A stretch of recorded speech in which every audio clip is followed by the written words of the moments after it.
மேம்பாக்கம் அருகே வேதபுரீஸ்வரர் நகரில் உள்ள காசி விஸ்வநாதர் கோவிலில் சுவாமி சிலைகள் உடைக்கப்பட்டு பொருட்கள் தீயிட்டு எரிக்கப்பட்ட சம்பவம் குறித்து போலீசார் விசாரணை நடத்தி வருகின்றனர்.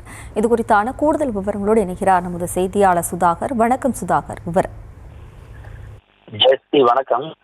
குறிப்பாக செங்கல்பட்டு அருகே கோவிலில் பணம் நகை திருட வந்தபோது பணம் நகைகள் ஏதும் கிடைக்காத விரக்தியில் கோவிலில் உள்ள பொருட்கள் அனைத்தையும் தீயிட்டு கொளுத்திய நபரால் அந்த பகுதியில் பரபரப்பான ஏற்பட்டிருக்கிறது.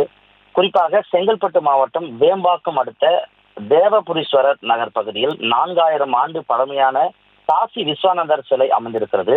இந்த திருக்கோவிலில் பிரதோஷம், சிவராத்திரி, ஆருத்ரா தரிசனம் உள்ளிட்ட பல்வேறு விசேஷ நாட்களில் சிறப்பு பூஜையானது மேற்கொள்ளப்படும். இந்த நாட்களில் பொதுமக்கள் அதிக அளவிலும் இந்த கோயிலில் சிறப்பு பூஜையும் செய்து வருவார்கள். அதிகாலையில் கோவிலை திறக்க பார்த்தபோது கோவிலில் உள்ள அனைத்து பொருட்களும் தீயிட்டு கொளுத்தப்பட்டிருந்ததாக கூறப்படுகிறது. மேலும் கோவில் பிரகாரத்தை சுற்றியுள்ள சிலைகளும் மாயமாகி இருப்பதை கண்டு அதிர்ச்சி அடைந்திருக்கிறனர். இந்த சம்பவத்தை அறிந்து அருகில் இருந்த ஊர் பொதுமக்கள் ஒன்று கூடி காவல் நிலையத்தில் புகாரும் அளித்திருக்கிறனர்.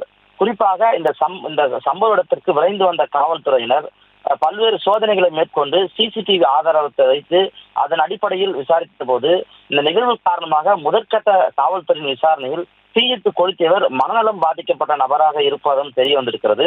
குறிப்பாக இந்த ஆருத்ரா தரிசனம், சிவனை வழிபட்டால் கோடி புண்ணியம் என்று காலை கோவிலுக்கு வந்தவர்கள் பொருட்கள், சிலைகள் தீயிட்டு கொளுத்தப்பட்டதை பார்த்தவுடன் மிகுந்த அதிர்ச்சிக்கு அடைந்திருக்கின்றனர்.